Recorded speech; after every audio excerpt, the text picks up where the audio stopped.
Le comité de suivi et de mise en œuvre des opérations Force Covid-19, dirigé par le général de division François Ndiaye, s'est rendu au ministère de l'économie, du plan et de la coopération dans le cadre de ses activités. Accueilli par le ministre Amadou Hott et ses collaborateurs, la délégation du comité a bénéficié d'un exposé relatant toutes les actions déjà déroulées et celles à venir. Concernant les ressources allouées, le ministre est revenu sur le dispositif mis en branle et les orientations réservées. C'est avec un grand plaisir que nous avons accueilli ce matin donc la commission qui est chargée du pilier 3 en fait du programme de résilience économique et sociale, donc la partie vraiment stabilité macroéconomique, soutien aux entreprises, préservation des emplois. Donc la commission était dirigée donc aujourd'hui par le général François Ndiaye, donc qui est le président du comité de suivi Force Covid-19, donc qui a accompagné la commission qui s'occupe donc de ce pilier 3. Cela nous a donné une opportunité de bien expliquer les différents piliers donc de ce programme, de nous focaliser davantage sur le pilier 3, expliquer les différents mécanismes d'appui et de soutien aux acteurs économiques qui sont impactés, que ce soit la grande entreprise, la PME ou la TPE, que ce soit également le secteur informel, de recevoir également les commentaires, les questions en fait des membres de la commission et d'y répondre, et surtout d'expliquer également l'ensemble du dispositif, donc du Force Covid-19, les différentes composantes, comment c'est financé, comment également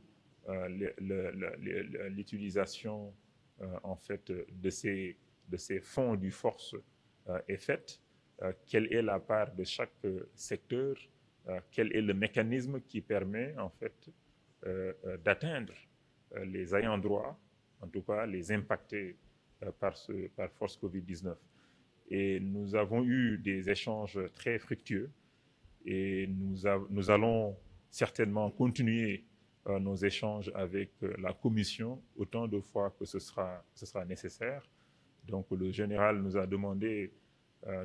à solliciter d'avoir en fait un point focal, ce que nous allons faire. Nous avons déjà le secrétaire général du ministère qui est membre du comité, et c'est un travail qui va être dans les prochains jours, prochaines semaines très intense, parce que les activités du Force Covid-19 sont en cours, je dirais, de mise en œuvre. Et nous espérons dans ce cas que d'ici 3 mois, d'ici la fin de la crise en tout cas, qu'un rapport circonstancié sera produit et adressé à Monsieur le Président de la République, mais également aux populations qui ont besoin de savoir, à l'opinion, aux partenaires qui ont besoin donc de savoir comment les fonds de ce Force Covid-19 ont été dépensés, ont été utilisés. D'abord, il leur faut avoir le programme de résilience économique et sociale dans son ensemble pour que le comité puisse connaître en fait tous les aspects en fait de ce programme, et nous allons leur donner donc des copies de ce programme d'abord. Deuxièmement, le comité aura accès à tous les rapports que nous on aura en interne, les PV de nos réunions, surtout la réunion du comité de gestion qui gère le dispositif de financement de 200 milliards pour les entreprises en difficulté, la liste des entreprises, en fait, toute information en tout cas qui sera à notre disposition dans le cadre de l'exécution en fait de ce programme. Nous allons partager avec le comité et avoir autant de réunions que possible pour pouvoir en fait éclairer le comité sur différents aspects de ce travail, différents aspects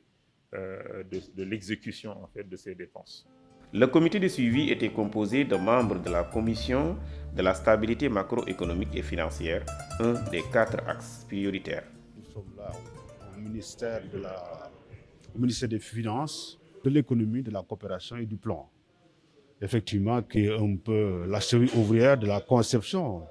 du programme de résilience Et donc, au nom du comité de suivi, nous sommes là dans le cadre de la commission stabilité macroéconomique, préservation d'emplois, pour donc prendre toutes les informations utiles par rapport à la gestion de ce fonds.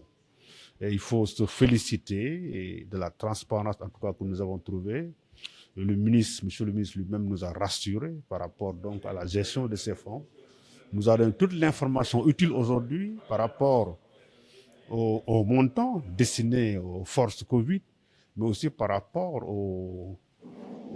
impactés qui ont droit, que ce soit les grandes entreprises, et que ce soit aussi les petites et moyennes entreprises, mais même la plus petite TPE. Nous avons aussi parlé de tout ce qui est résilience sociale, comme la distribution des vivres, mais aussi les fonds pour la diaspora, mais aussi l'argent qui est destiné au paiement des factures d'électricité et d'eau. Donc je pense que vraiment nous sortons de cette rencontre plein de toutes les informations utiles et ça nous permet d'être donc mieux à même d'armer nos positions dans le cadre de ce suivi. L'explication a permis aux membres de la commission une meilleure connaissance des mécanismes de gestion avec plus d'informations. Nous avons pendant 2 heures d'horloge rencontré le ministre de l'économie, du plan et de la coopération. La réunion s'est déroulée de façon très conviviale et nous avons présagé, depuis d'ailleurs la plénière du comité, d'une rencontre fructueuse, pour la simple et bonne raison que le secrétaire général du ministère, en la personne de Pierre Ndiaye, de par ses interventions, nous montrait déjà le chemin. Et donc, quand nous sommes venus au niveau du ministère, nous avons rencontré un ministre entouré de ses collaborateurs qui nous a donné toutes les informations dont nous avons besoin. En ce qui me concerne, je pense que c'est un travail qui ne va pas être trop difficile, en ce sens que si nous avons les informations du ministère, nous allons aller à la base pour vérifier ces informations.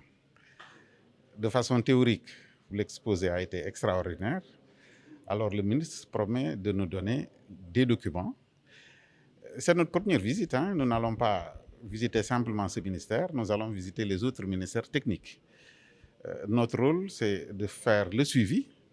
mais notre rôle aussi, c'est de nous adresser aux populations pour leur dire voilà donc ce qui est fait de ces 1000 milliards. Donc en principe, c'est un travail de fourmi, certes qui va nécessiter beaucoup de temps, mais bon, il va être complexe, mais il ne va pas être difficile. Enfin, la cartographie des différents financements sur les 4 axes concernant le programme de résilience économique et sociale a permis aux membres de la commission de se faire une lecture détaillée avec une échéance mise à leur disposition permettant le suivi du calendrier de financement.